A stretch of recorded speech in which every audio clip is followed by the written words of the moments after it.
Good morning, everyone. Thank you so much for coming to the Cooper's defense seminar today. And it's a big day for him. I'm going to do a brief introduction and then he will start his seminar. I'm Shashika Hewavitharana, a pathologist at the Strawberry Center and Plant Sciences Department, and I served as Cooper's major advisor. Cooper obtained his bachelor's degree in plant sciences from UC Davis in 2020. After that, Cooper joined the Strawberry Center in summer of 2022. That was after working as a horticulture associate at UC Davis Botanical Conservatory, followed by as a plant sciences research associate at Plenty Unlimited. His master's degree program was in environmental horticulture science concentration. He conducted 2 projects with us that he's going to talk about today. And he was not only a research assistant, but also a teaching assistant for crop physiology and diseases and pest control systems for ornamental plants. He always attempted and applied for most of the scholarships, competitions, available at Cal Poly and in our discipline, something for our fellow undergrads and grad students to learn from him. And he won registration award to Soil-Borne Pathogens Conference, APS Pacific Division Travel Award, and he also won the first place in CAFE's Spring Symposium. Wait for it. Also, he's the outstanding graduate student. He won the Outstanding Graduate Student Award in cafes, and it was a pleasure to work with him. And I would like to now invite him to present his seminar. Thank you. Good morning, everyone, and thank you for that introduction, Dr. Shashika. My name is Cooper Calvin, and today I'll be presenting my research projects titled Emergent Diseases, Abiotic Disorders, and Macrophomina Root Rot Management of California Strawberry. I'd like to first start by introducing and thanking my committee for their work for the past 2 years. Dr. Shashika Hewavitharana served as my graduate committee chair, and Dr. Holmes and Dr. Chakok served as fellow graduate committee members. I'd also like to thank the Strawberry Center students, graduate students and undergrads for all of their hard work helping with my projects the past 2 years. It would not have been possible without them or the Strawberry Center staff that have been very instrumental to helping with these projects. I would also like to thank the California Strawberry Commission and the CSU Agricultural Research Institute for helping fund this research, as well as some of our external collaborators.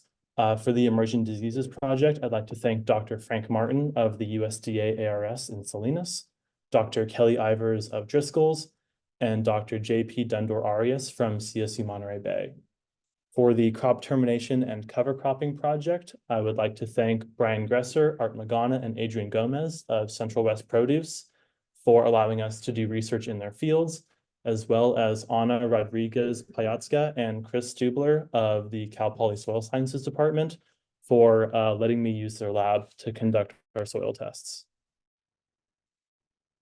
I'm going to begin this presentation with an introduction to California strawberry production and then move into the 2 projects that I worked on for my thesis. So an overview of the California strawberry production. The California market makes up 90% of the strawberries grown in the entire country, and that market is valued at around $3 billion the past couple of years. There are 2 production seasons of strawberries in California: fall planted berries, where the transplants are planted between October and November, and they grow throughout the winter and begin to flower and bear fruit in the spring, as well as fall planted strawberries, which take advantage of the rising temperatures in spring and are planted in spring and bear fruit and produce throughout the summer into the fall. There are 3 main production areas of strawberries in California, all on the Central Coast: Watsonville, Salinas, Santa Maria, and Ventura, Oxnard. In addition to the production areas, the actual transplants of strawberries are grown in high elevation nurseries in the northern part of the state. And we do this because strawberries need the chill hours of those colder temperatures that the high elevation nurseries provide that allow the plants to grow vegetatively and have strong starts in the production season. So the transplants are then moved from the nurseries to the southern production areas to grow for the season. Among the many ailments of strawberry production, soil-borne pathogens are among the most important economically due to their ability to cause a lot of plant mortality in the fields. Historically in California, Verticillium dahliae and Phytophthora cactorum have been important pathogens that have been managed by soil-borne fumigants, such as methyl bromide, which has been a very successful and important fumigation technique in California's history. However, in recent years, methyl bromide has been phased out due to its effects on the environment and human health. And because of that repeal, there have been emerged pathogens that have become causal agents of important diseases. And those pathogens are Fusarium oxysporum, form Specialis frigariae, which causes Fusarium wilt, and Macrophomina phaseolina, which causes Macrophomina root rot. And Macrophomina phaseolina will be the target pathogen of one of the studies in this thesis. Field diagnosis for these four soil-borne pathogens are difficult because these symptoms are largely the same, which is an entire plant collapse. And together, these four pathogens make up the four major soil-borne pathogens of California. So a bit more about Macrophomina phaseolina. It is an ascomycete fungus in the family Botryosphaeraceae. It prefers dry soil and higher temperatures, and that's when it's really able to infect and cause a lot of plant damage in those summer hotter months. It has a wide host range of 74 confirmed hosts, and it produces microsclerotia, which are these really dense clusters of mycelium that provide defense for overwintering, and they can last in the soil for up to 15 years. There are many strategies to manage these soil-borne pathogens. The first and most popular of which is soil fumigation, which has been around in the state since the 1950s. The types of fumigation can be pre-plant, such as flat fumigation, which fumigates the beds and the furrows, and bed fumigation, which just disinfests the beds. And both of these types of fumigation happen pre-plant, so right before the transplants are put into the ground.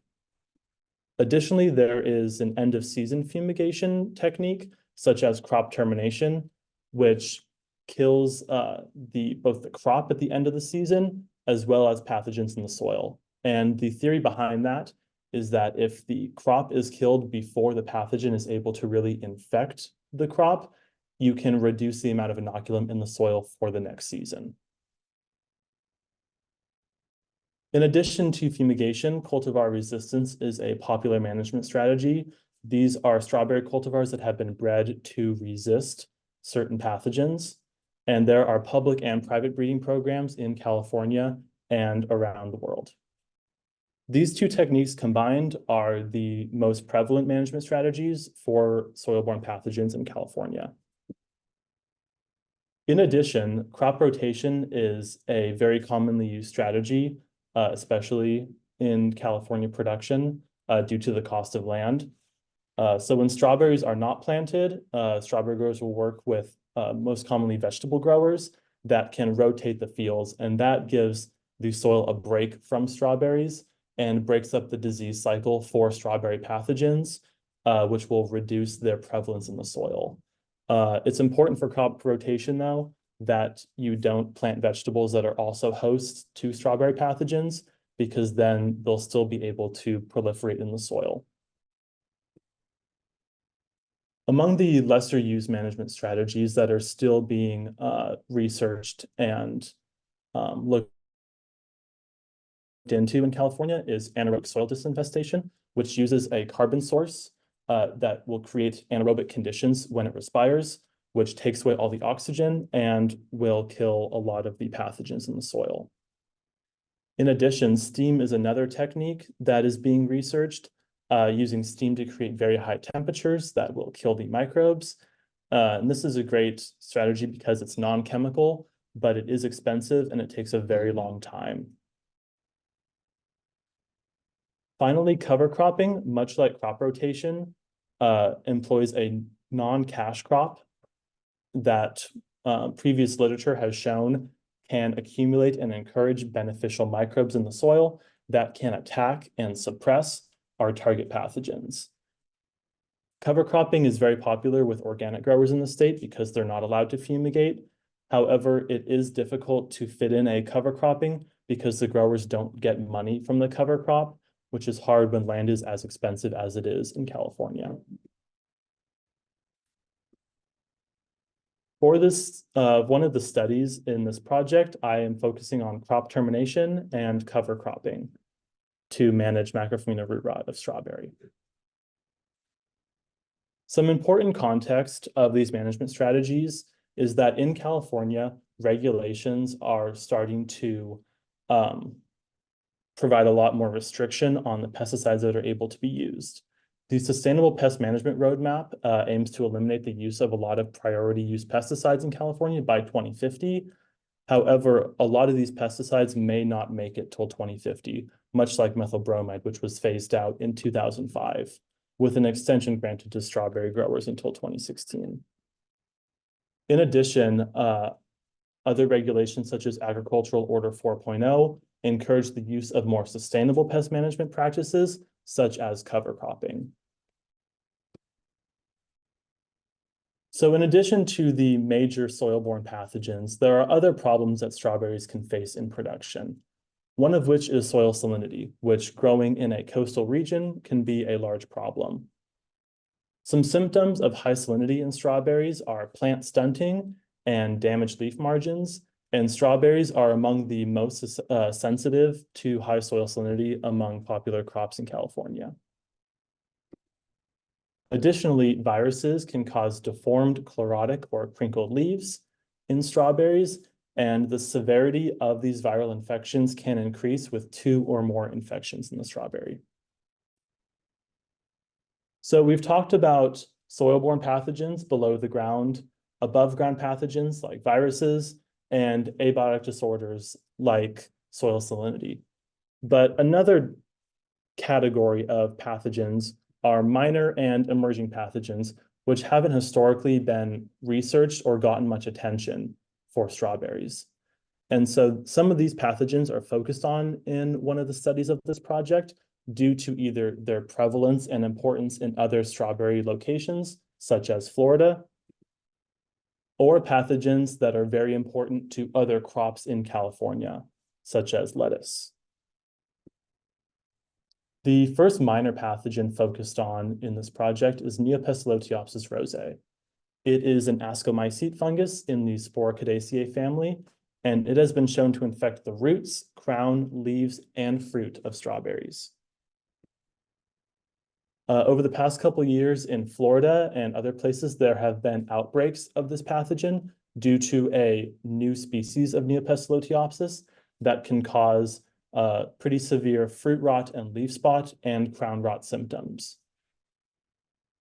This new, more virulent version of Neopistolotiopsis is not currently in California, but we do have native Neopistolotiopsis rosae species, and so it's important to look at how those pathogens could be affecting our strawberries. In addition to Neopistolotiopsis, Pythium species is a minor pathogen of strawberries in California. It is an omycete or water mold in the Pythiaceae family, and it's very commonly found in production and nursery fields in California. It is one of the most prevalent soil-borne pathogens across many crops. And these species can be pathogens or saprophytes, meaning they can actually infect a plant, or they can also just feed on dead tissue. In this study, 3 species of Pythium are researched. Pythium ultimum and Pythium irregulare have been confirmed pathogenic to strawberry in California through previous studies. However, Pythium insinulatum has not been confirmed pathogenic to strawberry. It has historically been a lettuce pathogen and also recently to artichoke. In addition to Pythium, Rhizoctonia is very commonly found in production fields in California. It is a basidiomycete fungus in the Ceratobasidiae family. And the species of Rhizoctonia can be uninucleate, binucleate, or multinucleate, meaning each cells can contain 1, 2, or more nuclei. For this study, 2 species of binucleate Rhizoctonia species AGA and 1 species of binucleate Rhizoctonia species AGG are evaluated. And the AGA and the AGG refer to the anastomosis groups, which refers to their compatibility with each other. Pythium species and Rhizoctonia species commonly can cause a co-infection in a complex that is called the black root rot of strawberries, and that is shown by the necrotic roots here. So with these minor pathogens in mind, I'll be moving to the first project, which is emerging diseases and abiotic disorders of California strawberry. The Cal Poly Strawberry Center Pathology Lab runs a diagnostic service where growers around the state can send in symptomatic samples that can be evaluated for pathogens. Between the years of 2020 and 2022, 19% of all of those samples were found to be negative for the 4 main soil-borne pathogens, which raises the question, if these are the main killers of our strawberry plants, how did these plants die? In this study, we evaluated some suspects that could be the cause of some of the mortality. We evaluated minor pathogens, soil salinity, and viruses. The objectives of this project are to evaluate the pathogenicity of Neopistolotiopsis rosae, Rhizoctonia species, and 3 species of Pythium on strawberry. We also conducted soil salinity and virus testing to try to associate some of that plant mortality with the absence of our major pathogens. The hypothesis for the study is that isolates of Neopistolotiopsis, Rhizoctonia, and Pythium will be able to infect strawberry plants and cause a decline in plant health. Additionally, dead plant samples that test negative for major soil-borne pathogens would have a higher soil salinity or a viral infection to give a reason to why that plant died in the absence of the major soil-borne pathogens. Before the pathogens were actually tested on plants, we performed an optimal growth temperature study to determine at what temperatures the pathogens had the best mycelial growth at, which we would then use to give the pathogens the best chance at infecting our plants in later studies. So we cultured pathogens at the different temperatures. We tested 5 isolates of Neopistolotiopsis, 3 isolates of Rhizoctonia, and 10 isolates of Pythium. And so we measured the colony diameter at different time points and at different temperatures to see which one the pathogens preferred to grow at. Once that has been performed, we could move on to the evaluation to look at how the pathogens could infect our strawberry. We did this through Koch's postulates, which is a method of testing the infectious ability of pathogens on a host. This is done first by collecting a symptomatic plant. A pure culture is then isolated from the plant, and then we also would sequence and identify that pure culture. Inocula was then prepared from those pure cultures, and we had different inoculum types from different pathogens. The inocula was then administered to different plant parts in our pathogenicity test, and these plants or plant parts would hopefully become infected with our pathogen, and we attempted to re-isolate that original inoculated pathogen, and if that pathogen was re-isolated and confirmed to be the same thing we started with, we can say that this pathogen is pathogenic to our host. So for Neopistolotiopsis rosae, 4 isolates were evaluated on 2 cultivars of strawberry, Monterey and Albion, for the root and crown rot trials that we used whole plants for.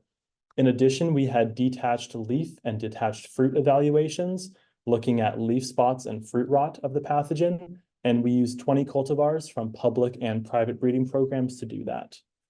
And we had 5 replicates and 2 trials for these studies. The inoculum type was a petiole bait inoculum that used sterilized petiole pieces that the Neopesilotiopsis would colonize and sporulate on the surface. Those spores were then taken with a plug and inoculated onto the leaves and the fruit with a little bit of Vaseline to ensure contact. We used recently matured leaves and slightly underripe strawberries, and we did that because we didn't want the strawberries to rot during the week of their inoculation or during the test. For the root and crown rot trials, a spore suspension was created by collecting the spores from the Petri dish and diluting it to make a spore suspension. The transplants were then submerged for 10 minutes and then planted in sterilized potting mix in the growth chamber. 3 species of Pythium were then evaluated: Pythium ultimum, Pythium irregulare, and Pythium insinulatum on the same 2 cultivars of strawberry with 5 replicates and 2 trials. It was important for this study to have disease-free plants. Unfortunately, a lot of the transplants that are received from the nurseries have Pythium on the roots, and so we had to grow our own disease-free plants in order to not have Pythium on our Pythium trials, which would not have been good. So these were created by using runners that were planted in sterile potting mix, and once they rooted, they were removed from the mother plants, which probably had Pythium.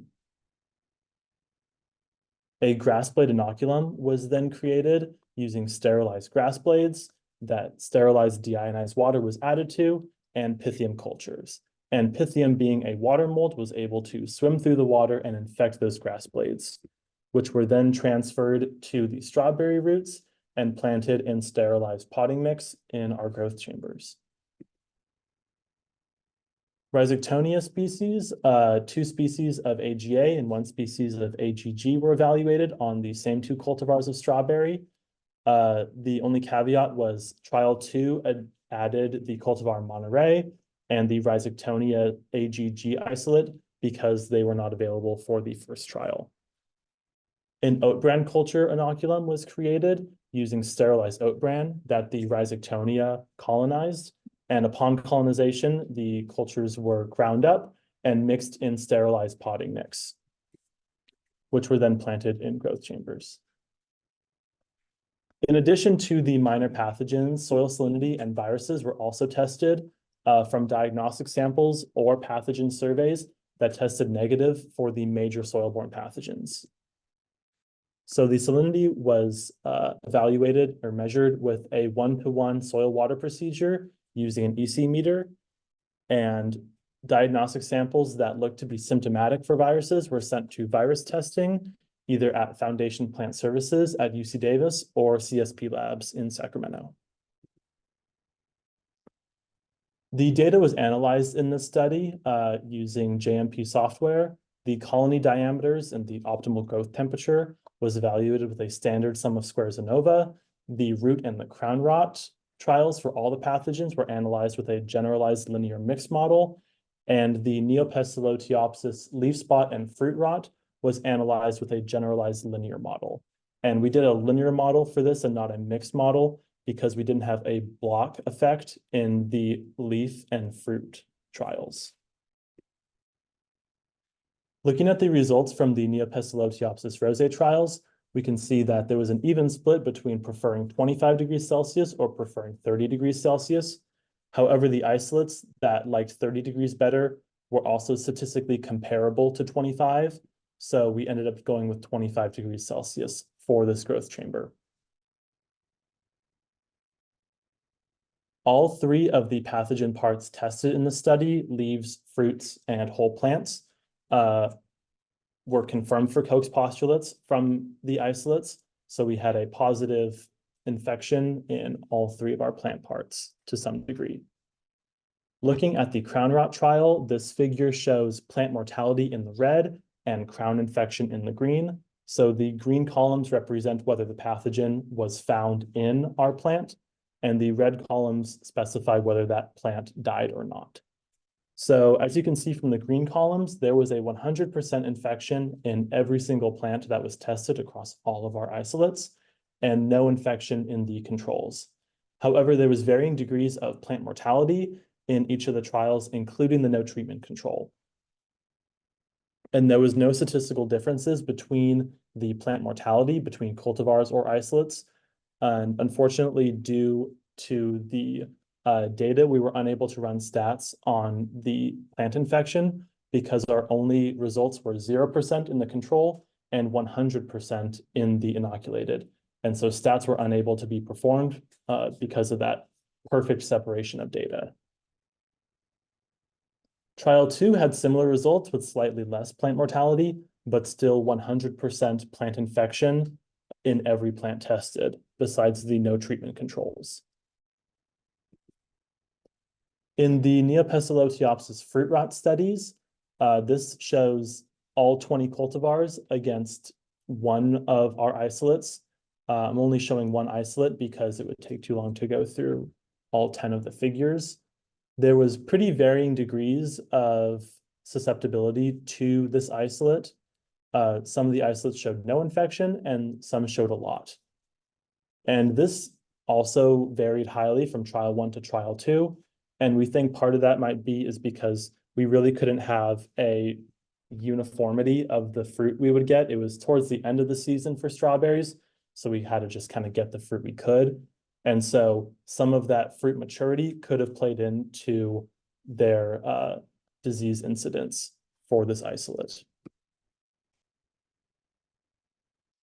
I highlighted the cultivar Monterey since it is the most popular cultivar grown in California, just to show its pretty low susceptibility to this isolate of Neopistolotiopsis. In the leaf spot studies, there was also a pretty high variability between the cultivars, less so than the fruit rot trials. And I think that's because we were able to get better samples from the leaves than the fruit. There was still a lot of variability between trial 1 and trial 2, though, between our cultivars and the isolates themselves. And this is also just showing one isolate N97. Moving to the results for the Pythium studies, all 3 of the Pythium isolates chosen for the Koch's postulate studies preferred to grow at 25 degrees Celsius. So they were planted and set to 25 in the growth chamber. There was a successful infection in all 3 of the pathogens, with Pythium ultimum and Pythium irregular being confirmed via DNA sequencing for their respective pathogen. However, Pythium insinulatum was not confirmed to be Pythium insinulatum. It was actually confirmed to be Pythium irregulare. So either my disease-free plants were not as disease-free as I thought, or there was a contamination that happened in the growth chamber, potentially by some fungus gnats that could transfer the pathogen from one pot to another. Currently, only the first trial of the Pythium species has been completed. The second trial wrapped up this week, and we're still waiting on those Pythium results for trial 2. Looking at Pythium ultimum, which is PY27, and irregulare, which is PY23, we had very high average plant infection, but pretty low mortality between the 2 isolates and in the control as well. And that SK3 is our Pythium insinulatum, which had no confirmed infection or mortality. The 3 Rhizoctonia species chosen for the study also all preferred to grow at 25 degrees Celsius. They were planted in the greenhouse, which we weren't able to restrict exactly to 25 degrees Celsius, but it was pretty close throughout the trial. And all 3 of the Rhizoctonia species were confirmed via DNA sequencing to infect our strawberry plants, and they were re-isolated from the roots and the crowns of the plants. Looking at the trial 1 and trial 2 infection data, there was a decently high infection with a slightly lower plant mortality for the 2 species in trial 1 on the cultivar Albion, and similar results in trial 2 with a higher infection and slightly lower mortality, except in the third species of Rhizoctonia, the 98S or 27 isolate, which had no plant mortality and slightly lower, not statistically significantly lower, but slightly lower plant infection. And the reason we hypothesize that might be is because this isolate is pretty old. It was actually collected in 1998. And so during those years of storage, it might have lost some of its virulence to infecting strawberries. Looking at the results from the soil salinity data, 60 samples were evaluated for salinity, and they are categorized as non-saline, slightly saline, and moderately saline. And all except for 2 samples were either non or slightly saline. And that level depends on both the salinity reading as well as their soil type, which is why there's some variability between each of them. The dashed line in the middle represents the damage threshold of salinity on strawberries. So even some of the non-saline are above that damage threshold. In the viruses results, over the past 3 years, 8 samples have been positive for viruses. In 2022 and 2024, beet pseudoyellows virus has been found. And in 2023, strawberry mild yellow edge and strawberry polarovirus were positive, with 2 of those cultivars being positive for a co-infection of the 2 viruses. The results of this study suggest that Koch's postulates were confirmed for all the pathogen isolates, except for Pythium insimulatum. However, the pathogens were lacking in virulence against those tested cultivars. And the soil salinity and viruses were also unlikely to be the sole cause of mortality. They could be part of causing stress that can lead to an infection of a different pathogen or another abiotic stress. But those levels of salinity we saw and the viruses by themselves were unlikely to be the sole reason those plants died. Some limitations of the study included the cultivar availability. We weren't able to grow a lot of the Koch's postulate studies on the same cultivars that the plants were originally isolated in, which means that there's a potential cultivar difference that we weren't able to test. We were also, it was hard to try to recreate the field conditions that those original infections took place in our controlled environment studies. There are so many factors in a field that you just can't think or try to replicate them all in a study. Additionally, there could be biotic and abiotic interactions that are unaccounted for, either between abiotic factors like soil salinity and biotic factors like major or minor pathogens and viruses. They could work together in ways to cause different levels of plant mortality. So that could be a future avenue of a study similar to this, is looking at how those different factors interact with each other. I will now be moving to the second project of the study, which is crop termination and cover cropping to manage Macrophomina root rot of California strawberry. Over the past couple of years, pathogen surveys of the 4 main soil-borne pathogens have been conducted in the 3 growing districts from previous students. Mary Steele performed the survey in Watsonville, Salinas, and Santa Maria, and Samantha Samard performed the Oxnard survey. And a common thread through each of these is that Macrophomina phaseolina is very prevalent in these areas and was found in 30%, 53%, and 68% of the evaluated plants in each of these surveys, which, if you add them all up, it makes it the most prevalent major soil-borne pathogen in the state. Previous studies looking into soil-borne pathogen management looked at crop termination to manage verticillium wilt. Jack Koster performed this study a few years ago, and Mary Steele looked at cover cropping to manage Macrophomina root rot. For this study, I combined crop termination and cover cropping to try to manage Macrophomina root rot. The objectives of this study are to evaluate cover crops' ability to create that pathogen suppressive microbiome for Macrophomina phaseolina in both conventional and organic strawberry fields. We also aim to improve plant health via a reduction of our pathogen in the soil and increase strawberry yield because of that improved health and improve soil health from the cover cropping. We also looked at soil health and structure via chemical analyses, and we compared microbiome populations in cover crop and fumigation treatments. For this study, the soil treatments were evaluated for our pathogen Macrophomina using a modified pore plate method that was created by Cloud and Roop, and the modified pore plate method was created by the Peter Henry lab at the USDA in Salinas. For this evaluation, soil was mixed with a semi-selective media and poured into a petri dish, where then the colonies of our pathogen were then counted, and that can be correlated with their prevalence in the field.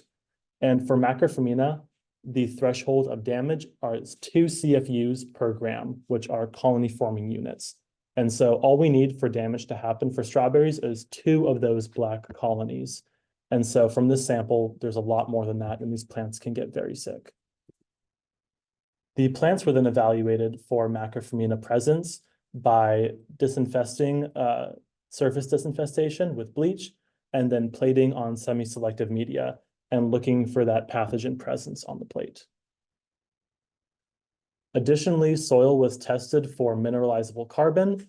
For this study, soil was added to glass jars, and the CO2 level from the respiring microbes in the soil can be measured, and that CO2 level can tell us how many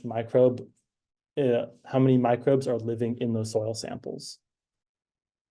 In addition, permanganate oxidizable carbon was evaluated, and that looked at the amount of active carbon, that is available carbon, in the soil. Additionally, soil DNA was extracted and sequenced to look at the microbiome DNA in these samples. However, the microbiome sequencing has not been sent out yet, because we have to wait until the very end of the trial to send all of the time points out at the same time. The first trial was a conventional trial located in Arroyo Grande, California. Over the 2 years of this project, the treatments performed were crop termination with metampotassium, cover cropping, flat fumigation with chloropicrin, and strawberry planting. And the first year of this trial was fall planted strawberries, and the second year of this trial was summer planted, which explains the difference in those treatment times. The first year of the study was a pot trial at Cal Poly that used collected soil from the field. 2 of the treatments, untreated soil and crop terminated soil, received a wheat planting in the pots. And once the wheat had grown and matured, they were incorporated back into the soil. And all 4 of these treatments, flat fumigation, untreated soil, control soil with wheat, and crop terminated soil with wheat, were planted with 2 cultivars of strawberry that are more susceptible to Macrophomina, such as Albion, and less susceptible in Royal Royce. The second year of the study took place in the field itself in Arroyo Grande, and we had the addition of Triticale Pacheco to our Wheat Summit 515. And once these cover crops had grown and were incorporated into the soil, the strawberry cultivar Portola was planted across all of the treatments. This is the experimental design of the field trial. And in the next couple of weeks, Portola will be planted across all the cover cropping blocks. There was also an organic field trial, which just compared cover cropping with strawberries because we weren't allowed to spray fumigants in this field. This field is just east of Santa Maria. And we compared the cover crops Wheat Summit 515 and Triticale Pacheco to strawberry cultivars Monterey and Valiant. The experimental design for the cover crops of the study were the same as the conventional field. However, the strawberry beds were planted perpendicular to our cover cropping blocks, which complicated the statistical analysis. Speaking of statistical analysis, for this study, the Macrophomina CFU levels in the soil were evaluated with a Prot-Glimix model in SAS, and the soil health tests were evaluated with a standard sum of squares ANOVA in JUMP. Looking at the results from the pot trial, we can see that the flat fumigation treatment was the most effective at reducing that pathogen level in the soil. And it kept it at below that dashed line, which represented the threshold of disease from Macrophomina phaseolina. The crop termination had a significantly higher level of pathogen in the soil than the other treatments, and that was surprising because it was a fumigation treatment. Part of the reason we think that might be is that the crop termination was applied at around 80% plant mortality, which might have been a little bit later than ideal. So the pathogen was able to infect and proliferate in a lot of the plants by the time the crop termination happened. The control and the wheat plantings were statistically comparable in one of the trials, with the wheat treatment having a little bit higher pathogen level in the first trial. Moving to the plant mortality of this pot trial, the lower level of the flat fumigation pathogen soil level correlates well to this figure, where the flat fumigation had the lowest plant mortality with only one dead plant between both cultivars and both trials. On the other hand, there was 100% mortality across the board for the other treatments, besides the Royal Royce crop termination in trial 1, which only had 20% plant mortality. But Macrophomina was very able to kill these plants in the non-flat fumigated treatment. Looking at the mineralizable carbon level from the pot trial, the wheat treatments in the middle had a significantly higher level than the flat fumigation. And that makes sense because the wheat treatments were able to accumulate those microbes where the flat fumigation was not. However, the control was statistically comparable to the wheat treatments and the flat fumigation. And there was no significant differences between our soil treatments or our cultivars for the permanganate oxidizable carbon tests. Looking in the conventional field trial, the crop termination treatment for this year was actually able to lower the pathogen level to our threshold, which was good to see. However, after the cover crop, that level increased to about 10 CFUs in wheat, which was statistically higher than the triticale variety, which had about 4 CFUs. For the organic field results, there was no statistical difference between our soil treatments and the control. Looking at the pathogen levels of the soil, they were all above that threshold. And there was also no significant differences between the soil treatments for the mineralizable carbon level. However, the control treatment did have a significantly higher active carbon level than the wheat and the triticale. Strawberry fruit yield was also evaluated for the organic trial, only in one bed though. So we weren't able to perform statistical analyses because we lacked the degrees of freedom due to the field constraints with the perpendicular blocks, as well as only evaluating one strawberry bed. So we weren't allowed to do stats, but we can see from these results that Valiant had a lower total yield than Monterey, but there didn't appear to be a big difference in the yield between the wheat and the triticale treatments. The results from this study suggest that a one-time cover cropping does not reduce Macrophomina phaseolina levels in the soil. However, crop termination did significantly reduce Macrophomina levels in the conventional field trial in the second year, which suggests that timing is really essential for that efficacy, where we saw an increase in the first year, but a decrease in the second year. A one-time cover cropping did change the soil chemistry in the pot trial, but was not as effective in the organic field trial, besides the case of the active carbon, which was difficult to really correlate because our control was actually taken from the perimeter of the field trial and it wasn't in the actual field itself. Some limitations of this study were the duration and the repetition of the cover crop growth. The cover crops only had a few months to accumulate and try to have that positive microbiome.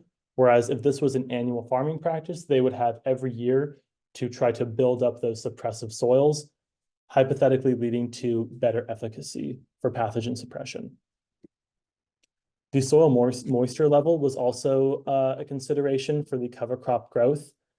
One of the fields did not irrigate the cover crops at all, and the other field only irrigated for the first 2 weeks while the seedlings were becoming established, and they were left completely on their own for the remainder of their growth, which that decreased soil moisture could have infected or affected how the microbes changed and grew during that time. There were also the experimental design constraints for the organic field trial that limited some of the stats we were able to compare between our treatments. Here are the references that I used for this project. And thank you for listening. I can take any questions now.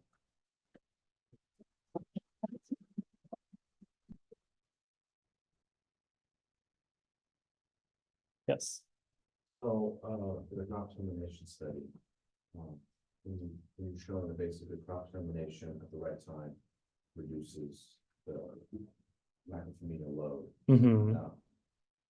This would essentially be a pretty strong argument against having second-year strawberry fields completely, right?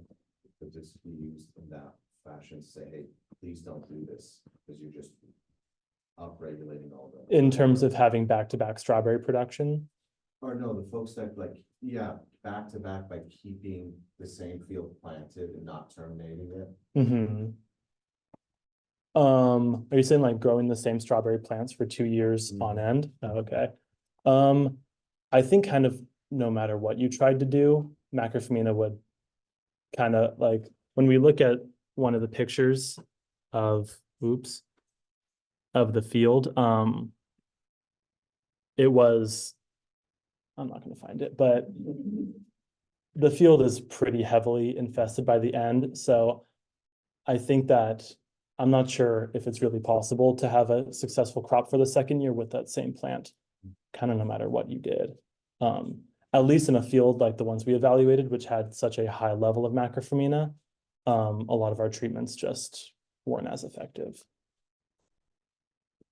Yes. My question is also regarding crop termination. So you said that first trial was like about at 80% when they did the crop termination, Mm-hmm. and then there was a significant difference the second year. Mm-hmm. Do you know at what percentage is it that they did the crop termination, and at what time? From our counts, the plant mortality was actually pretty similar. It was still pretty high, but it did happen a few weeks earlier than it did the year before. So it may not be as much of a plant mortality level than a time. But I'm sure it is about the mortality as well. So they're earlier. Yeah, but also you can't do it too early because then you're killing your crop. So it's a fine line you have to walk to get that right time. Cooper, can you repeat the question? Oh, yeah. I have a question on Zoom. Great, this is from Lee Chen. Great talk, Cooper. 2 questions. What is your thought on that black root rot is a complex? And the second question is, what is pre-crop termination? Why did it have less efficacy compared with post-crop termination? Hi, Yushen. For the black root rot complex, I would say that because of the kind of prevalence of both pathogens in a lot of fields, that they worked better together than separately. In the diagnostic samples, we've seen both Pythium and Rhizoctonia come together in samples. So I would definitely say that they work better together. They're a popularly known co-infection in a lot of different crops. And so I would say that they would definitely have a higher chance of causing significant damage as a co-infection than by themselves. For the pre-crop termination, that is soil that we took from the field before the crop termination was applied, kind of when the plants were right at the end of the season. For the, let me see. This has been I did. and have less efficacy. The post-crop termination. Let me try to find the graph we're talking about here.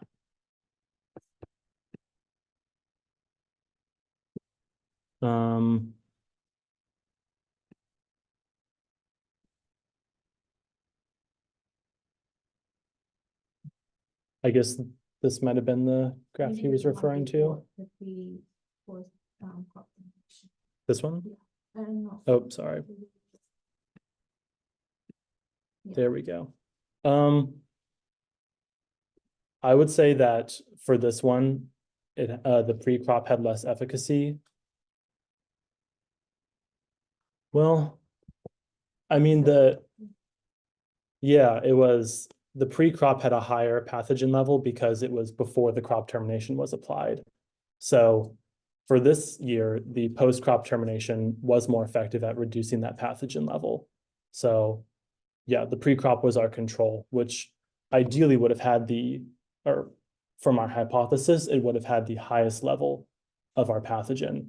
But the post-cover crops had a much higher level of the pathogen in the case of wheat. Any other? Do we know if Macrophomina can colonize the wheat and possibly build up a That is a great question. Evan asked if Macrophomina was able to infect our cover crop, such as wheat specifically.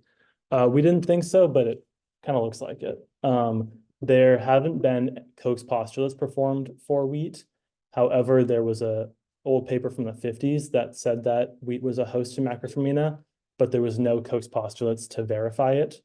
Earlier in the literature review, when I said there was 74 confirmed hosts to Macrophomina, wheat is not a part of those 74. And so that definitely is something that could be evaluated, because if it is a host, that definitely changes the cover cropping plans. We'd have to change with the species. Mohammed. You said that for the problem with cover cropping is that there really is absolutely nothing the strawberry grower can put in that field where they could make some money, or is it that all the cash crops that would be available are all Macrophomina hosts? I don't believe that all of them are host to Macrophomina. I think that the soil benefits are something that's often thought of with cover cropping that you may not get as much with crop rotation. They may be able to get a little bit of money, like selling for animal feed, but not near as much as you would get from, for sure, a strawberry crop, but also from vegetables. Dr. Holmes? You mentioned about the cover crop and the strawberry crop. One of the, I think that was strawberries was grown perpendicular Mm-hmm. to the cover crop. Maybe you could find that slide. But then you mentioned that this kind of messed up your statistics. And I wonder if you could explain that a little more. Why did this cause a problem for your statistics? And then also, was there a way to avoid this? Yeah, so the question was for the organic field experimental design, why the perpendicular blocks kind of messed with the statistical analysis. We were able to kind of work our way around it, but for ideally, in an ideal experimental design, our strawberry beds would run parallel to these blocks.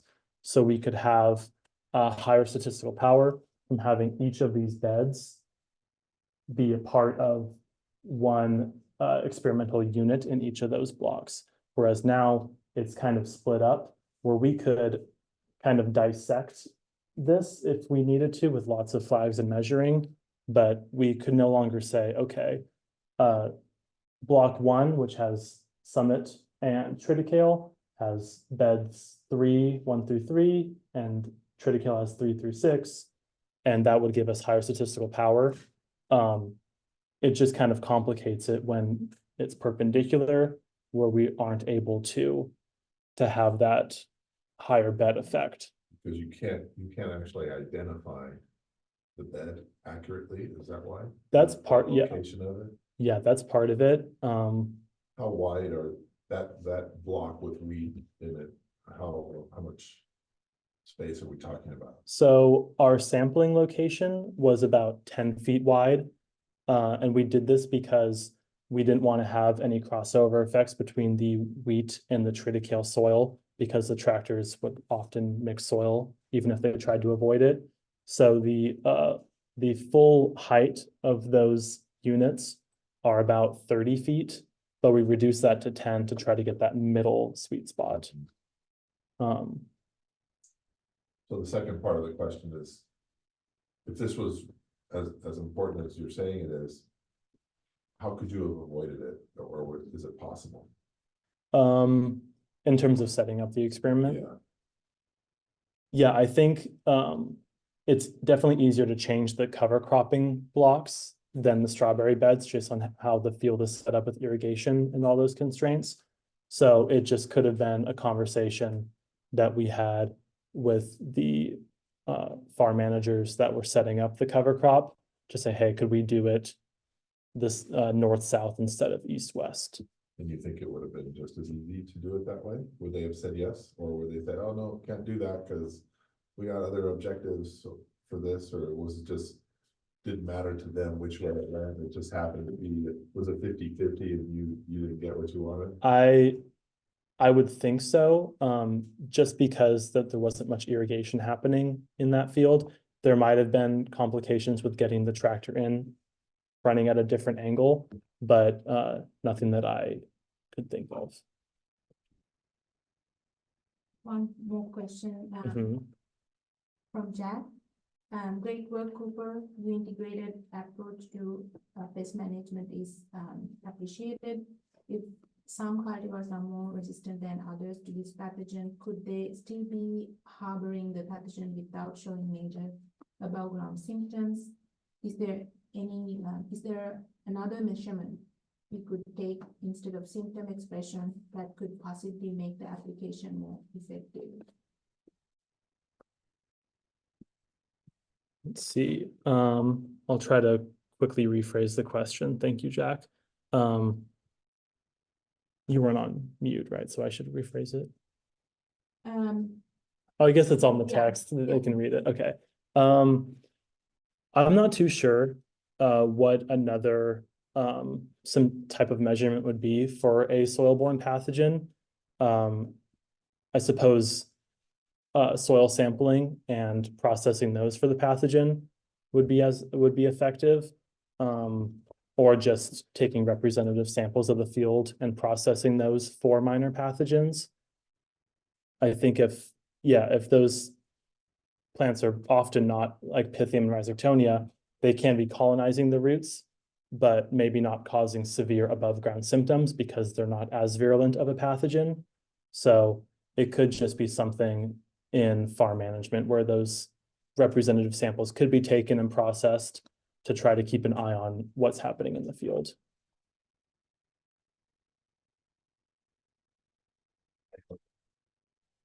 Yeah, sorry, I don't know if I missed it, but, and I haven't done my homework on it. So what's the reasoning on using cover cropping in this species on managing a disease, you know, I haven't Yeah. heard that. Previous literature, the question was about why cover cropping was chosen to manage Macrophomina root rot. Or was it specific? Cover cropping and the species. Right? Okay. In general, cover cropping with wheat specifically has been shown in previous studies to accumulate beneficial microbes of different fungi and bacteria species that can attack and outcompete or suppress the pathogens in the study, Macrophomina phaseolina. And so Summit 515 was the wheat cultivar, and that was evaluated in previous studies up until last year with a study done by Mary Steele looking at wheat cover cropping for Macrophomina. And we compared that with triticale because it's a very popular cultivar grown in the area for cover cropping. So we wanted to see how triticale pacheco both compared to Summit wheat and just how it did by itself. And was there any analysis on the microbiome that you got Yeah, we've taken soil samples that I see extracted DNA from for the microbiome. We just haven't sent that out yet because we have to wait until the end of the trial. Yeah, because we have to, for them to run the analysis, it has to be all at the same time. If we bunch each time point up into a different sequencing, we can't compare them with each other. Okay, so at this point, it's fair to say that the efficacy of the treatment is still depending on what microbiome you have, right? Because I would you say, don't know what, if you got a good microbiome or not. yeah, I would say for this trial, we, sorry, the question was about, whether the results of the microbiome analysis will affect, how we think about the efficacy of the treatment, the cover cropping treatment. I would say the results from this suggest that wheat cover cropping by itself is not able to manage high levels of Macrophomina phaseolina in the field. The context of that is it is a one-time cover cropping where that microbiome population would change over time, hypothetically, if it was done every year. And that can be something that if the study was done, you know, for years on end, you could see how those taxonomy changes are changing from year to year.